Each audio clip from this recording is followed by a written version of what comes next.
Hello friends, welcome to GT defence academy. और आज हम इस वीडियो में इंडियन आर्मी के प्रीवियस पेपर को डिस्कस करेंगे। तो शुरू करते हैं। पहला सवाल है, which one is not an electronic device. Option है हमारे पास रेडियो, बल्ब, टीवी, कंप्यूटर। तो इसका सही उत्तर है बल्ब। बल्ब एक इलेक्ट्रॉनिक डिवाइस नहीं है। अगले सवाल पे चलते हैं। Leaves are green due to presence of Leaves are green due to presence of one of the following। पौधों की पत्तियों में निम्न में से किसकी उपस्थिति के कारण हरी होती है। ऑप्शन है हमारे पास सैफरॉन, क्लोरोफिल, फिलोयम या क्रोमोफिल। तो इसका सही उत्तर है हरित लवक। हरित लवक के कारण पौधे की पत्तियां हरी होती है और इसी हरित लवक में पौधे अपने भोजन का निर्माण करते हैं, क्योंकि हम क्या कहते हैं, ग्लूकोज। ग्लूकोज का फॉर्मूला था C6H12O6। अगले सवाल पे चलते हैं। Are form in the body against disease. रोगों के खिलाफ हम शरीर में बनता है। हमारे शरीर में रोगों के खिलाफ क्या बनता है। एंटीबॉडी बनती है, आरबीसी बनती है, वायरस बनता है, या इनमें से कोई नहीं। तो इसका सही उत्तर है एंटीबॉडी। हमारे शरीर में रोगों के खिलाफ लड़ने के लिए जो इम्पोर्टेंट चीज़ है वो है एंटीबॉडी, और हमारा शरीर एंटीबॉडी की प्रोडक्शन करने जाता है जैसे हमारा शरीर बीमार पड़ता है। अगला सवाल है, electric motor convert electrical energy into. विद्युत मोटर मोटर विद्युत ऊर्जा को बदलता है मैकेनिकल एनर्जी में, केमिकल एनर्जी में, सोलर एनर्जी में, या साउंड एनर्जी में। तो इसका सही उत्तर है मैकेनिकल एनर्जी में, यानी कि यांत्रिक ऊर्जा में। जो विद्युत मोटर होती है वो इलेक्ट्रिकल एनर्जी को यांत्रिक ऊर्जा में बदल देती है। अगला सवाल है, विच is the best conductor of electricity. विद्युत का सबसे अच्छा सुचालक कौन सा है। ऑप्शन है कॉपर, आयरन, गोल्ड, सिल्वर। तो विद्युत का सबसे अच्छा सुचालक सिल्वर है, जिस चांदी विद्युत का सबसे अच्छा सुचालक है। Dialysis is use for treatment of. Dialysis किस उपचार के लिए प्रयोग किया जाता है। ऑप्शन है हमारे पास brain disease, heart weakness, kidney failure, none of this. तो डायलिसिस का इस्तेमाल किडनी फेलियर में होता है। जिन लोगों की किडनी फेल हो जाती है तो उनका ब्लड प्यूरिफिकेशन, एक आर्टिफिशियल किडनी भी बोल सकते हैं हम डायलिसिस को, आर्टिफिशियल किडनी के माध्यम से होता है, इसे हम डायलिसिस कहते हैं। अगला सवाल है, फायर एक्सटिंग्विशिंग गैस। आग बुझाने वाली गैस कौन सी है। ऑप्शन है हमारे पास ऑक्सीजन, नाइट्रोजन, हाइड्रोजन, या कार्बन डाइऑक्साइड। तो इसका सही उत्तर है कार्बन डाइऑक्साइड। तो जो भी फायर एक्सटिंग्विशर आपने देखे होंगे, सिलेंडर रहते हैं तो फायर डिपार्टमेंट वालों के पास, तो उसके अंदर क्या होती है, कार्बन डाइऑक्साइड होती है। कार्बन डाइऑक्साइड ऐसे नहीं होती है, हालांकि कार्बन डाइऑक्साइड एक रिएक्शन से प्रोड्यूस होती है उसमें, जिसमें NaOH की रिएक्शन H2SO4 से होती है और CO2 का प्रोडक्शन होता है। अगला सवाल है, what is the melting point of ice. बर्फ का गलनांक कितना होता है। तो ऑप्शन है हमारे पास -273 डिग्री, 100 डिग्री, 0 डिग्री, या 0 केल्विन। तो जो बर्फ का गलनांक होता है वो 0 डिग्री सेंटीग्रेड होता है, और 0 डिग्री सेंटीग्रेड पर ही बर्फ फ्रीज भी हो जाती है, यानी कि जम जाती है। अगला सवाल है, unit of intensity of sound. ध्वनि की तीव्रता का मात्रक। ध्वनि की तीव्रता का मात्रक क्या होता है। ऑप्शन है हमारे पास डायोप्टर, डेसिबल, क्यूरी, वेबर। तो इसका सही उत्तर है डेसिबल, यानी कि ध्वनि की तीव्रता हम डेसिबल में मापते हैं। डायोप्टर जो कॉन्टैक्ट लेंस होते हैं, जो चश्मे पहनते हैं, उनकी पावर को नापते हैं डायोप्टर में। अगला सवाल है, इंसुलिन इज सीक्रेटेड। इंसुलिन क्या है। इंसुलिन एक हार्मोन है जो सीक्रेट होता है हमारी बॉडी में। तो इंसुलिन किसके द्वारा सीक्रेट किया जाता है। ऑप्शन है पैनक्रियास, लीवर, थायराइड, स्टोमक। तो स्टोमक अमाशय यानी कि पेट। तो पैनक्रियास किसके द्वारा सीक्रेट किया जाता है। अग्नाशय के द्वारा। अग्नाशय हमारे शरीर के निचले हिस्से में पाया जाता है। What is the full name of CNG। CNG का पूरा नाम क्या है। Liquid petroleum gas, compressed natural gas, liquid petroleum gas, या लिक्विड नेचुरल गैस। तो इसका सही उत्तर है कंप्रेस्ड नेचुरल गैस। में मीथेन मीथेन सबसे ज़्यादा मात्रा में पाई जाती है। मीथेन का सूत्र होता है CH4। मीथेन का सूत्र होता है CH4। कांट फ्लो साउंड, ध्वनि का प्रभाव निम्न नहीं हो सकता। ध्वनि का प्रभाव नहीं हो सकता, निम्न में से किसमें ध्वनि का प्रभाव नहीं हो सकता है? तो ऑप्शन है हमारे पास स्टील, आयरन, कॉपर, वैक्यूम। तो इसका सही उत्तर है वैक्यूम। वैक्यूम में ध्वनि का प्रभाव नहीं हो सकता। सबसे ज़्यादा प्रभाव ध्वनि का सॉलिड में होता है, यानी कि स्टील में होता है। हु डिस्कवर ऑक्सीजन, ऑक्सीजन की खोज किसने की? Lenard, Curie, Priestley, Goldstein. तो ऑक्सीजन की खोज की है प्रिस्टले ने। गोल्डस्टीन ने प्रोटॉन की खोज की है। प्रोटॉन जो कि एटम के नाभिक में पाया जाता है, यानी कि न्यूक्लियस में पाया जाता है और न्यूट्रॉन के साथ पाया जाता है, और बाहर ऑर्बिट में इलेक्ट्रॉन घूमते रहते हैं एटम के। एबिलिटी टू फाइट डिजीज, रोगों से लड़ने की क्षमता क्या कहलाती है? तो ऑप्शन है हमारे पास immunity, antigen, both A and B. तो सही उत्तर है इम्यूनिटी। रोगों से लड़ने की क्षमता को इम्यूनिटी कहा जाता है। एंटीजन कोई भी फॉरेन मटेरियल, जैसे कि वायरस, वायरस जब हमारी बॉडी के अंदर एंटर करता है तो उसको हम क्या कहते हैं? एंटीजन कहते हैं। एंटीजन कहते हैं, और इस एंटीजन से लड़ने के लिए हमारी बॉडी एंटीबॉडी बनाती है। अगले सवाल पे चलते हैं। Which of the following is an acid, निम्न में से कौन एक अम्ल है? तो पहला ऑप्शन है NaCl, दूसरा है H2SO4, तीसरा है NaOH, चौथा है KOH। तो इसका सही उत्तर है H2SO4, जिसको कि हम सल्फ्यूरिक एसिड भी कहते हैं। सल्फ्यूरिक एसिड ये एक इनऑर्गेनिक एसिड होता है, इनऑर्गेनिक एसिड। NaOH हमारा कास्टिक सोडा होता है, ठीक, सोडा। अगले सवाल पे चलते हैं। तो फॉलोइंग आर ट्रू, इनमें से कौन ट्रू है? जैसे कि हम देख रहे हैं, जो पहला वाला है वो स्टेट है और दूसरा वाला सिटी है। तो कौन सी सिटी स्टेट से मैच करती है?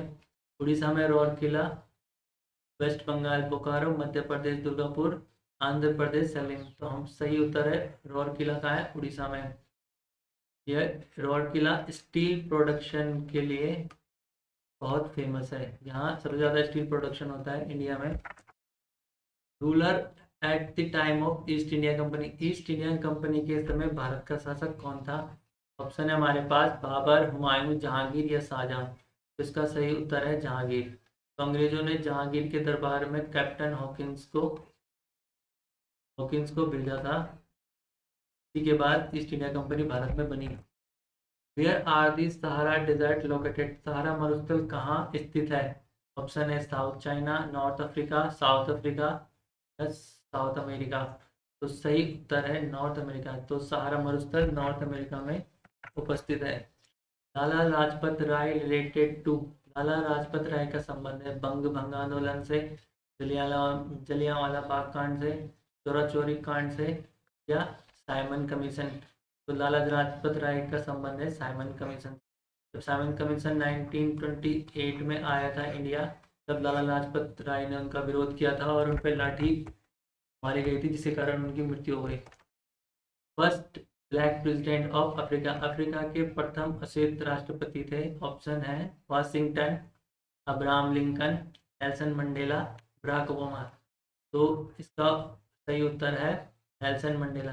नेल्सन मंडेला दूसरे गवर्नर हैं, यानी कि विदेशी हैं, जिनको भारत रत्न मिला हुआ है। Patna is situated on which river, Patna किस नदी पर स्थित है? ऑप्शन है गोदावरी, गंगा, कावेरी, यमुना। तो इसका सही उत्तर है गंगा नदी के किनारे।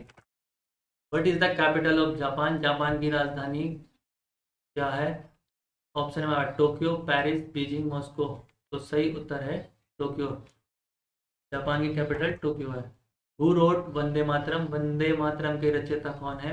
ऑप्शन है रविन्द्रनाथ टैगोर, जयदेव, महादेवी वर्मा, बंकिम चंद्र चटर्जी। तो सही उत्तर है बंकिम चंद्र चटर्जी ने वंदे मातरम की रचयिता है। The gateway of India is located at, gateway of India कहाँ स्थित है? दिल्ली में, चेन्नई में, मुंबई में या लखनऊ में? तो आपने नहीं होगा, ये गेट ऑफ इंडिया मुंबई में है, होटल ताज के सामने। सवाल, which is the highest peak in the world? विश्व की सबसे ऊंची चोटी है। ऑप्शन है हमारे पास Mount Everest, Kanchenjunga, Kilimanjaro, Andes. तो इसका सही उत्तर है माउंट एवरेस्ट। कंचनजंगा इंडिया में सिक्किम में है, सिक्किम में है। और किलिमंजारो साउथ अफ्रीका में है। एंडीज नॉर्थ साउथ अमेरिका में है। अगला सवाल है, रिलीजियस बुक ऑफ सिखों का धार्मिक ग्रंथ क्या है? ऑप्शन है हमारे पास कुरान, जैन अवस्था, बाइबल, गुरु ग्रंथ साहिब। तो इसका सही उत्तर है गुरु ग्रंथ साहिब। विच is the most popular state?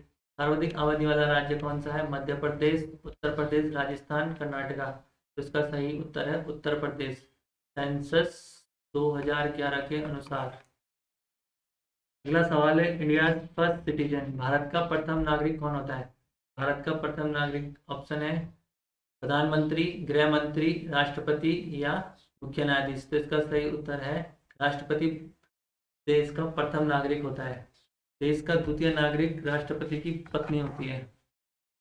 What is the capital of Andaman and Nicobar? Andaman और निकोबार की राजधानी क्या है? पहला ऑप्शन है पोर्ट ब्लेयर, दूसरा कवरत्ती, तीसरा पुडुचेरी और चौथा पणजी। तो सही उत्तर है port Blair. Kavaratti Daman and Diu की राजधानी है और पणजी गोवा की राजधानी है। दमन एंड दीव अब तो शामिल हो गए हैं। विच इज द ओल्डेस्ट वेदा? सबसे पुराना वेद कौन सा है? ऋग्वेद, सामवेद, यजुर्वेद, अथर्ववेद। तो सबसे पुराना वेद है Rigveda. 15 laborer do a work in 20 days, then 20 laborers will do that work. तो 15 मजदूर एक काम को 20 दिन में करते हैं और 20 मजदूर उस काम को कितने दिन में करेंगे? तो हमारे पास मैन दे रखे हैं, M1 दे रखा है 15 और D1 दे रखा है हमको 20 डेज, ठीक है। और हमको M2 दे रखा है 20 और D2 हमको फाइंड आउट करना है। अब हमको पता है कि टाइम एंड वर्क का एक फॉर्मूला होता है M1 D1 अपॉन में W1 is equal to M2 D2 upon में W2। अब ये W1 होता है वर्क और यहाँ पे वर्क क्या है? एक काम है, जो कि दोनों में क्या है? सेम है। तो M1 D1 की वैल्यू पुट करेंगे हम फॉर्मूले में। तो M1 हमारा 15 है, D1 हमारा 20 है, जो कि बराबर होगा M2 20 के और D2 हमको फाइंड करना है। तो 20 से 20 कैंसिल आ जाएगा और D2 हमारा कितना निकल जाएगा? 15 डेज। तो 20 मजदूर उस काम को 15 दिन में करेंगे। अब अगले सवाल में चलते हैं। How much will it cost to plaster the floor of a room 7 metre long and 4 metre wide if the cost metre square is 21.50 rupees?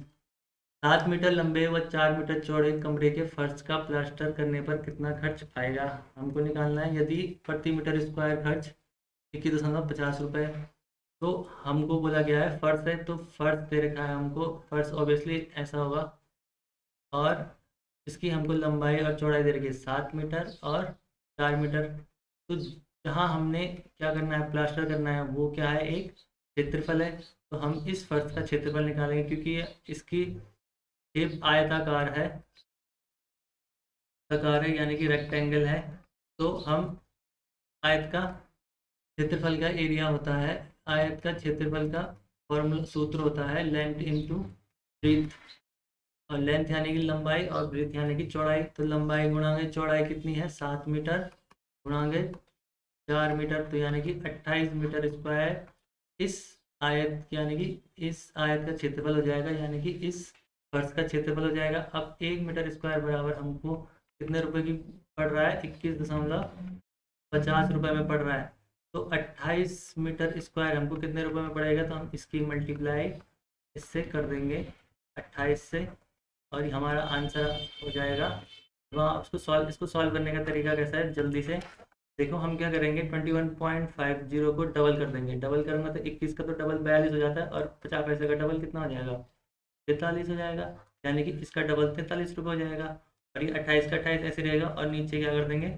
अब क्योंकि मैंने ऊपर डबल किया है, मल्टीप्लाई किया 2 से, तो नीचे भी मैं 2 से मल्टीप्लाई कर दूंगा और इस 2 से इसको काटूंगा तो ये कितना हो जाएगा, 14 हो जाएगा। अब 14 की गुणा आसान हो जाएगी हमारी 43 से 43 से करने में। तो 14 पहले इसको 2, 84 14 को 56 और 6 60, तो यानी कि 602 रुपये में इस फ्लोर पे क्या हो जाएगी, ये प्लास्टरिंग हो जाएगी। अगले सवाल पे चलते हैं। If the ratio of any number is 3:4 and adding 5 to each become ratio 4:5, then find the numbers.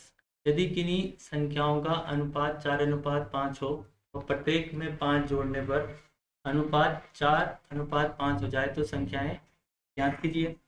तो हमें अनुपात दे रखा है 3:4। माना मैंने वो संख्याएं मान ली कि वो संख्या है 3x और 4x। अब अनुपात को हम ऐसे लिख लेते हैं अपॉन में। तो 3x 4x वो संख्या है। अब उसने दूसरी कंडीशन दी है कि दोनों में क्या जुड़ रहा है, दोनों में 5 जुड़ रहा है, दोनों में 5 जुड़ रहा है। तो हम ऊपर भी और नीचे भी 5 को जोड़ देंगे और जब ऐसा करने पे इसका अनुपात 4:5 हो जाता है। अब हम इसको सॉल्व करेंगे। ये 5 की गुणा ऊपर होगी और यहाँ की 4 की गुणा नीचे होगी। तो मैं 5 की गुणा ऊपर से करूँगा तो 5 या 15x + 25 बराबर हो जाएगा 16x + 20। तो अब इसको मैं इधर ले जाऊंगा, ये इधर आके माइनस हो जाएगा और ये इधर जाके माइनस हो जाएगा। तो 25 - 20 = 16x - 15x। और 16x में से 15x गया तो ये बच जाएगा 1x और यहाँ बच जाएगा कितना, 5। तो यानी कि x की वैल्यू कितनी आई हमारे पास, x = हमारे पास आया 5। हमारे पास नंबर क्या था, 3x और 4x। जब मैं x की वैल्यू पुट करूँगा 3 × 5 तो यानी कि पहला नंबर 15 हो जाएगा और 4 के साथ 5 की वैल्यू पुट करूँगा तो 5 को 20, यानी कि दूसरा नंबर 20 हो जाएगा। तो 15 और 20 और क्रॉस चेक करने के लिए हम 15 और 20 का अनुपात निकालेंगे तो 5 या 15, 5 को 20, 3:4 आएगा जो कि क्वेश्चन में दिया हुआ है। इस सवाल को हम और भी तरीके से सॉल्व कर सकते हैं। इस सवाल को हम और भी तरीके से सॉल्व करते हैं। इस सवाल को हम ऑप्शन से भी सॉल्व कर सकते हैं। जैसे पहला ऑप्शन है 20 और 25 और मैं 20 और 25 का अनुपात निकालूंगा तो क्या निकलेगा, 5 को 20, 5 × 25 यानी कि 4:5। तो यानी कि अगर वो ओरिजिनल नंबर होता तो उसका अनुपात हमको 3:4 आना चाहिए था। तो हमारा कितना आ रहा है, 4:5, यानी कि ये वाला ऑप्शन गलत है। दूसरा है 10 और 20 और 10 और 20 का अनुपात कितना आएगा, 1 और 2, जबकि हमारा अनुपात 3 और 4 आना चाहिए क्योंकि सवाल यही तो कह रहा है कि जो नंबर है उनका अनुपात 3:4 होना चाहिए। अब अगला ऑप्शन है 15 और 20। जब मैं इसका अनुपात निकालता हूँ तो 5 या 15 और 5 चौको 20 यानी कि 3:4 आ रहा है। तो ये हमारा ऑप्शन सही बैठ रहा है। तो अभी हमारा एक ऑप्शन और बचा है, हम उसको भी चेक करेंगे। तो यहाँ पे भी जब मैंने इसको काटा तो हमारा अनुपात क्या आ रहा है, 3:4 आ रहा है। तो यानी कि इन दोनों में से हमारा या तो सी ऑप्शन सही होगा या डी ऑप्शन। अब इसको आगे कैसे करेंगे, अब उसने बोला कि जब हम इनमें 5 ऐड कर देंगे तो अनुपात 4:5 हो जाएगा। तो अब क्या करेंगे, हम जो ओरिजिनल डिजिट है उनमें 5 ऐड कर देंगे। तो मैं 15 में 5 ऐड करूँगा तो 20 हो जाएगा और 20 में 5 ऐड करूँगा तो 25 हो जाएगा। और तब इसका अनुपात निकालूंगा तो 5 को 20, 5 × 25, तो यानी कि 4:5। देखो दूसरा वाला रेशियो आ गया 4:5, 5 ऐड करने पे। अब अगर मैं नीचे वाले में चेक करूँ, इसमें 30 में 5 ऐड करूँगा तो 35 हो जाएगा और 40 में 5 ऐड करूँगा तो 45 हो जाएगा, 45 हो जाएगा। और इसका अनुपात निकालूंगा तो 5×45, 5×7 = 35, जो कि 4:5 के बराबर नहीं है। यानी कि ये वाला ऑप्शन हमारा कैंसिल आउट हो जाएगा और हमारा सही आंसर सी हो जाएगा, 15 और 20। What will be the remaining after 3 year cutting 5% per annum for ₹16,000? हमको बताना है कि 16,000 रुपये में प्रति वर्ष 5% की कटौती की जा रही है 3 साल तक। तो शेष कितना बचेगा, देखो 16,000। देखो आपको इस चीज़ को कैसे समझना है, सपोज आपके पास पैसे हैं कितने, 100 रुपये आपके पास 100 रुपये हैं। तो अब मैं बोलूँगा उसमें 5% कमी कर दो तो यानी कि 100 का 5% 5 रुपये होता है। और तो यानी कि आपके पास कितना बच गया, 95 बच गया ना। आपके पास कितना बच गया, 95 रुपये बच गए। तो इसी प्रकार हम परसेंटेज में भी लेंगे। सपोज ये 16,000 कितना है, 100% है। तो यानी कि आपके पास पहले साल कितना बचेगा, 95/100, 95 ही तो बचेगा। 95% निकाल दूंगा मैं 16, अगर ये 100 मान के चलूँगा तो जैसे मैंने यहाँ ऊपर बताया। तो ये हो गया हमारा पहले साल आपके पास फर्स्ट ईयर में कितना बच जाएगा। अब जितना पैसा बच गया अगले साल उसी में से ही तो 5% कटेगा, और उसमें से 5% कटेगा तो कितना बच गया, इतना बच गया। तो यानी कि दूसरे साल में आपके पास इतना रुपये बच गया। और तीसरे साल भी मैं दोबारा ऐसे ही करूँगा 100, यानी कि 3 साल, ये पूरा जो अमाउंट बचेगा ये 3 साल बाद आपके पास बच जाएगा। ये डायरेक्ट मेथड है, तो ये 3 साल बाद आपके पास बच जाएगा।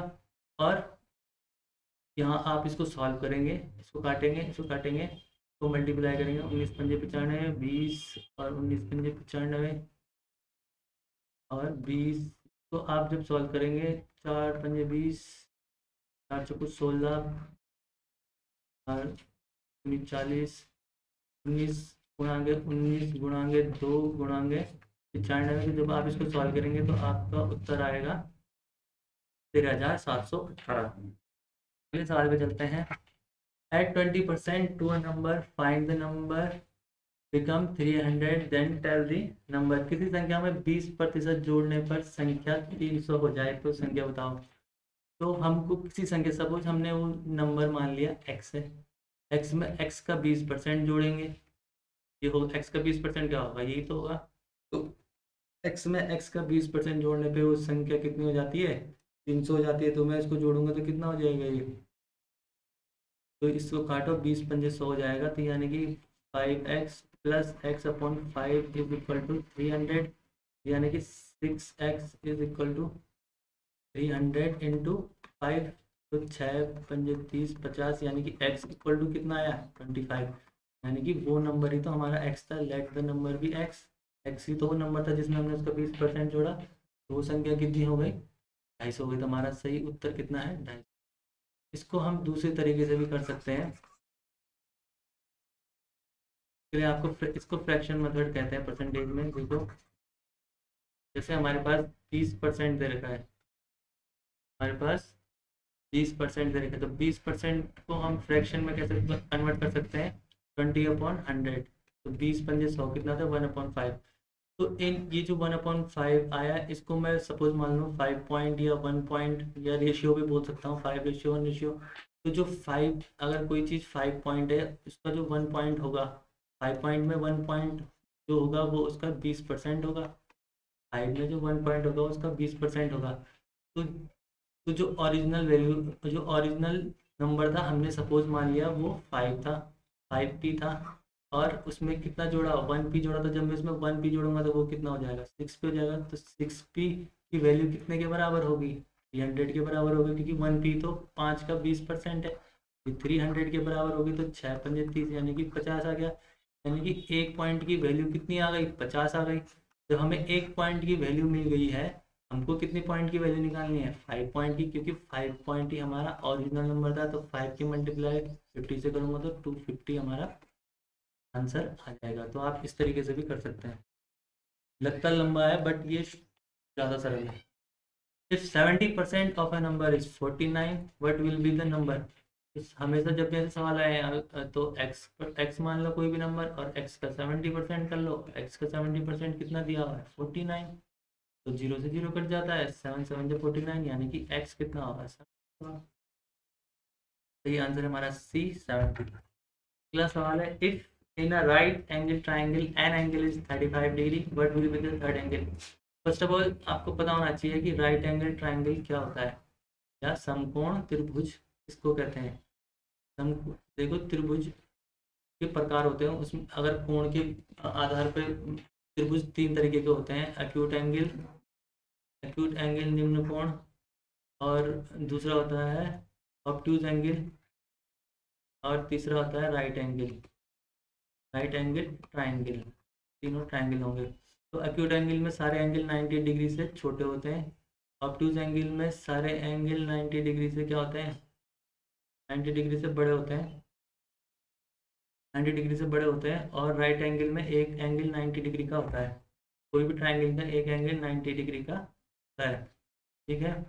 अब बात करते हैं, हमको दिया गया है राइट एंगल ट्राइंगल। तो मैं सबसे पहले राइट एंगल ट्राइंगल ड्रॉ करूंगा, एक समकोण त्रिभुज ड्रॉ करूंगा। तो समकोण त्रिभुज को ऐसे बनाते हैं, ठीक है। तो ये राइट एंगल ट्राइंगल जिसमें ये वाला एंगल 90 हो गया। अब हमको दिया गया है कि कोई भी एक एंगल 35 डिग्री है, ठीक है ना 35, और हमको कोई भी अगला एंगल या अदर एंगल हमको फाइंड आउट करना चाहिए एक्स हो गया। हमको एंगल सम प्रॉपर्टी याद होनी चाहिए ट्रायंगल की। Triangle sum property, triangle sum property ये कहती है कि किसी भी ट्रायंगल में तीनों कोणों का योग हमेशा कितना होता है, 180 होता है। तो यानी कि हमको दो दो एंगल तो पता है इसमें, 90 प्लस 35, तीसरा x मान लो, और वो किसके बराबर होगा, 180 के बराबर। तो x बराबर क्या होगा, 180 माइनस 125, 25 से 5 30 और 55, यानी कि सही उत्तर है इसका 55 डिग्री। अगला सवाल है, if the area of a circle is 616 centimetre square then radius.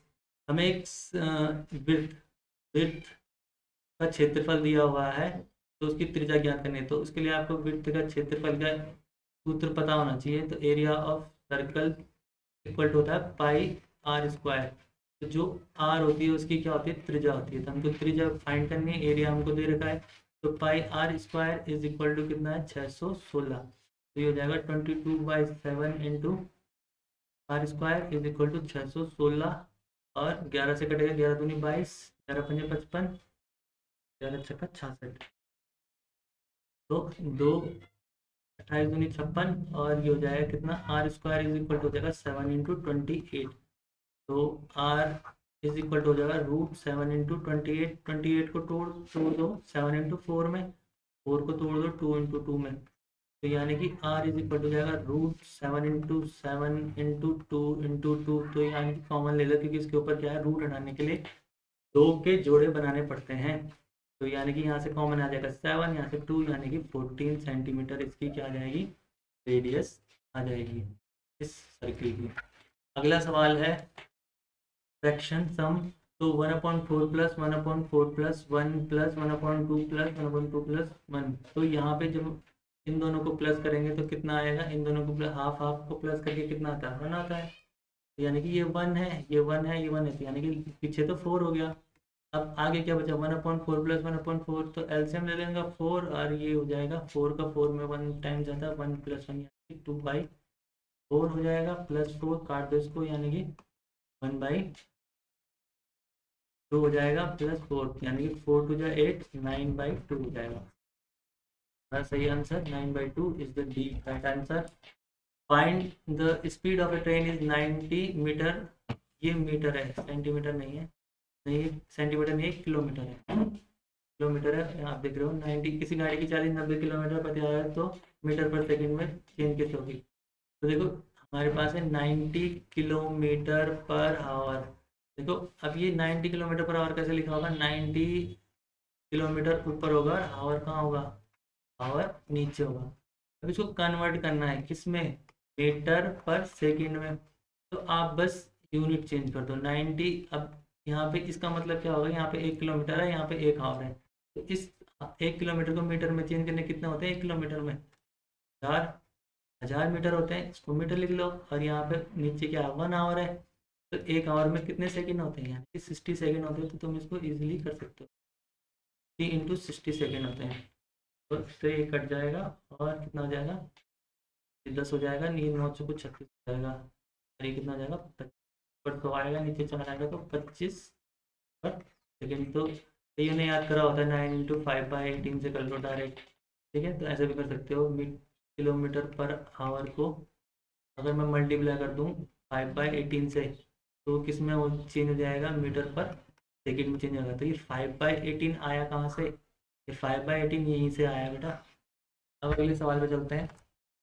N find the sum of natural number.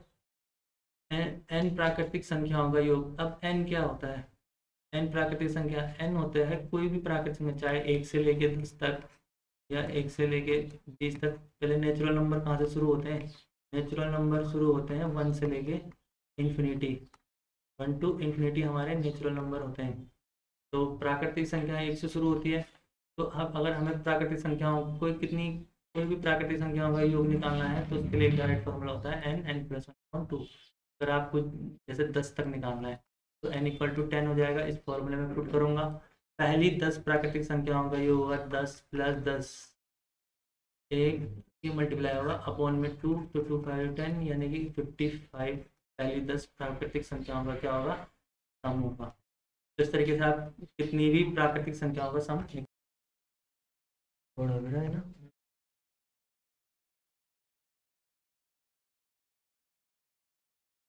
अब अगला क्वेश्चन देखते हैं। सवाल है 30% of 140 is equal to x% of 840, then find the x। तो हमको दिया गया है कि 30%, 140 का 30% जो कि बराबर है x% ऑफ 840 के, तो x का मान ज्ञात कीजिए। तो इसको हम कैसे लिखेंगे, 30%, 30% को हम 30/100 लिख सकते हैं। ऑफ का मल्टीप्लाई होगा 140 जो कि इक्वल है यानी कि बराबर है x। अब x के नीचे क्या आ जाएगा, 100, x और 480, ऑफ का मल्टीप्लाई 480। तो हम इसको सॉल्व करेंगे तो इससे कट जाएगा, इससे कट जाएगा, और हमें पता है 840 है ये, 840। तो ये हो जाएगा 14 छक्का 84, और यहाँ पे हो जाएगा ये 0 से 0 कैंसिल हो जाएगा। तो यानी कि हमारे इधर क्या हो जाएगा, 3 is equal to x into 6/10। अब ये 10 की मल्टीप्लाई 3 से होगी तो ये 30 हो जाएगा, और 6x है, अब 6 से क्या हो जाएगा, इसमें डिवाइड ले जाएगा, 6 5 जा 30, 6 5 30, यानी कि x इक्वल टू 5। तो x की वैल्यू कितनी आ गई, 5। तो x कितना, x% कितना होगा हमारा, 5% होगा। अगले सवाल पे चलते हैं। If 114 kg comes in one bag, how much bag will be filled in 124 kg। तो यानी कि एक बैग में कितना किलो आ रहा है, एक बैग में हमको बोला गया कि 114 kg आ रहा है। तो हम निकाल लेंगे कि हमको कितने बैग चाहिए जिसमें 1026 kg आ जाए। तो एक बैग में 114 आ रहा है, तो हम क्या करेंगे, इस केजी में इस 114 का क्या कर देंगे, डिवाइड दे देंगे। तो 1026 में 114 का डिवाइड देंगे। तो अब हम डिवाइड देते हैं, 2 5 10, 2 7 14, 2 5 10, और 2 कम 2 और 2 3 6, 19 कम 19, 57, 19 कम 19, 19 दूना 38, 19 3 19 दूना 38, 19 छक्का 114, 19 17 133, और ये हो जाएगा 3 नंबर 27। तो यानी कि हमारा सही आंसर होगा 9। 9 हमारा सही आंसर होगा। हमने यहाँ पे डिवाइड क्यों दिया, देखो एक बैग में इतना केजी आ रहा है तो इसको बांटना पड़ेगा ना। 1026 केजी को हमको 114 केजी में क्या करना पड़ेगा, बांटना पड़ेगा। तो 114 केजी करके मैं इसको बांटूंगा तो हमारे कितने बैग आएंगे, 9 बैग आएंगे। तो जो 114 को हम 9 से मल्टीप्लाई करूँगा तो 1026 रहेगा।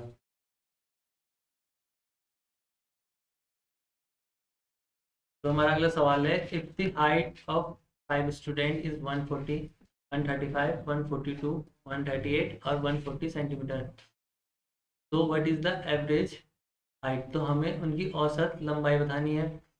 तो हमारे पास 5 बच्चे दिए गए हैं जिनकी एवरेज हाइट, जिनकी हाइट दी है 140, 135, 135, 142, 142 और 138, फिर 140। तो औसत निकालने के लिए क्या करते हैं, हम सबका योग करते हैं, सबका योग करते हैं, और उसको जितने टोटल नंबर है उससे क्या कर देते हैं, डिवाइड कर देते हैं। तो ये तो है ट्रेडिशनल मेथड, ऐसा लोग ऐसा अभी तक करते आ रहे, सब ऐसे ही निकालते हैं। अब इसको आप खुद से ट्राई करना। मैं आपको दूसरा मेथड बताता हूँ। सपोज मैं इनमें से किसी एक को इनकी एवरेज हाइट मान लेता हूँ, जो हमारे पास दी हुई है, इन्हीं 5 में से एक को एवरेज हाइट मान लेता हूँ। तो मैंने मान लिया कि सर इसकी एवरेज हाइट कितनी है, 140 है बच्चों की एवरेज हाइट। अब इसके रिस्पेक्ट में हम बाकी हाइट्स को देखेंगे वो कितनी है, कम है या ज़्यादा है। तो 140 से 140 कितना है, अंतर कितना है, 0 का डिफरेंस है। और 140 और 135 में कितने का डिफरेंस है, -5 का। यानी कि 135 क्या है, 140 से -5 है। और 142 और 140 में कितने का डिफरेंस है, यानी कि 142 बड़ा है, यानी कि +2। और 138 और 140 में कितने का डिफरेंस है, यानी कि 138 क्या है, 140 से 2 कम है। और 140 में कितना डिफरेंस है, 0 का डिफरेंस है। और इन जो ये अंतर निकलेगा इसको हम किससे डिवाइड कर देंगे, टोटल नंबर ऑफ जो भी हमारे पास बच्चे होंगे, स्टूडेंट होंगे, जो भी हमको ऑब्जर्वेशन होगी, तो क्या कर देंगे, डिवाइड दे देंगे। तो जो ये 2 से 2 कट जाएगा, तो हमारे पास क्या बचेगा आगे 140 प्लस यहाँ होगा -5 अपॉन में 5। तो -5 से 5 कटेगा तो कितना आ जाएगा, ये आ जाएगा 140 -1 यानी कि 139। तो हमारा एवरेज कितना होगा हाइट का उनका 139। Option C is correct answer. अगला सवाल है हमारा रीजनिंग का। 3, 8, 13, 24, 40। तो आप इसमें डिफरेंट मेथड यूज करोगे, इन पहले इनका डिफरेंस निकालोगे या मल्टीप्लाई करोगे, चेक करोगे। तो ऐसे ऐसे करके आप इसमें डिफरेंट मेथड यूज करके आप ट्राई करोगे कि इसमें कौन सा मेथड लग रहा है। तो मैं आपको इसमें जो सही मेथड लग रहा है वो बता देता हूँ। यहाँ पे हो रहा है कि 3 और 8 का क्या हो रहा है, सम हो रहा है, और उसमें क्या हो रहा है 2 ऐड हो जा रहा है, यानी कि 3 + 8 होगा। 3 + 8 11 + 2 यानी कि 13 हो गया। अब फिर क्या होगा कि 8 + 13 आगे की 2 डिजिट क्या हो रही है, ऐड हो रही है। 8 + 13 कितना होगा 21 आएगा, उसमें 3 ऐड हो जा रहा है। यहाँ पे एक एक वैल्यू बढ़ जाएगी, यानी कि अगली वैल्यू क्या होगी 4 होगी। तो यहाँ पे कितना आ गया 24 आ गया। अब 13 + 24 होगा तो कितना होगा 7, और 37 में 4 जोड़ेगा तो 41। अब अगला होगा हमारा 24 + 41, तो यानी कि 5, और ये कितना हो जाएगा 6। ये हो जाएगा 6, और यहाँ पे मुझे क्या जोड़ना है, प्लस ऐड करना है 5, यानी कि 70। हमारा सही आंसर क्या हो जाएगा 70। अच्छा क्वेश्चन था। अगला सवाल है हमारे पास 1, 3, 6, 10, 21। तो यहाँ 1 से 3 में हो जा रहा है, कितना बढ़ रहा है 2 बढ़ रहा है, यहाँ से 3 बढ़ रहा है, यहाँ पे 4 बढ़ रहा है। अगला क्या होगा 5 बढ़ेगा और 6 बढ़ेगा। तो हमें चेक करना होता है, वैल्यू पुट करके अगली वैल्यू भी देखनी होती है। तो 10 में 5 होगा तो 15, और 15 में 6 ऐड करूँगा, में 5 होगा तो 15, और 15 में मैं जब 6 ऐड करूँगा तो 21 आ जाएगा, यानी कि हमारा आंसर सही है। अगले सवाल पे चलते हैं। If 57986 is written as great, यानी कि ग्रेट ग्रेट का दे रखा है हमको 57986, इनको कोडिंग डिकोडिंग कहते हैं। और देन 786, तो हमें बताना है 786 की क्या होगी। तो 7 की वैल्यू क्या है आर, 8 की वैल्यू क्या है ए, और 6 की वैल्यू क्या है टी, यानी कि हमारा सही आंसर होगा नेट। अगले सवाल पे चलते हैं।